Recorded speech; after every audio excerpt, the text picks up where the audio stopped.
Prelude to Ecstasy, The Last Dinner Party. This album was released in 2024. The Last Dinner Party are 5 young women, a singer, a keyboard player, a bass player and 2 guitarists. Though on this album there is a male session drummer, they do have a female drummer when they play live. It is very European, very English. There are no traces of blues or Americana, and it is a bit like 1970s prog rock, a bit Kate Bush. But though the playing is everything it needs to be, there is no tiresome virtuosity. The lyrics are not predictable, not like they have been written by a professional lyricist. There is little regard for scansion or rhyme, though the melodies are strong and memorable. Syllables are split several times to keep the tune solid. This seems to represent a refusal to use filler words and adds weight to the observations. The lead singer has very clear diction, so you would not need to look at the included lyric sheet. She's precise like a newsreader, one of those head-girly jolly hockey sticks political commentators. An Emily Maitlis or Sophie Ridge.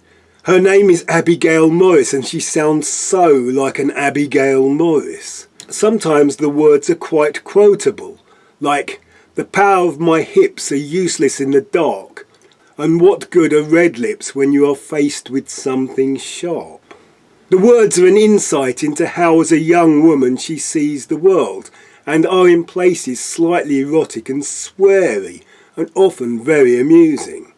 It is like hearing conversations not meant for the ears of the male of the species, like conversations that are not intended to be heard outside of the cubicle marked by a character wearing a dress. When I was a minicab driver, I would often pick up parties of women, either on their way to a party or returning from a party. They would forget I was there and say the kind of things men should never hear. They would often apologise and admit that they had forgotten I was there.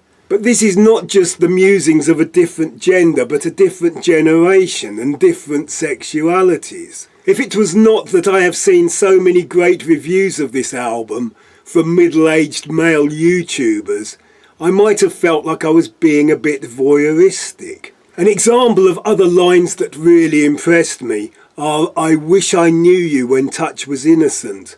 I wish I knew you before it felt like a sin." And "I'm just a mirror. I don't exist without your gaze." Musically, it is young people finally making music that old people would like. The songs have complex structures with changes in time and tempo. In places they remind me of Sparks.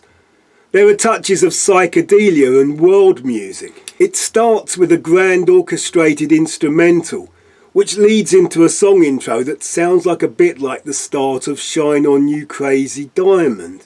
The lead and backing vocals sound like real people and the guitars sound like guitars used to. The production is epic. Songs conclude with grand Queen-like refrains. They can take a simple phrase like "beautiful boy" and build it into a hands-in-the-air festival flag-waving choral epic with soaring lead guitar. I think they should be the next big thing, and this is the first time in any of my recommendations that I've made such a claim. Prelude to Ecstasy, The Last Dinner Party.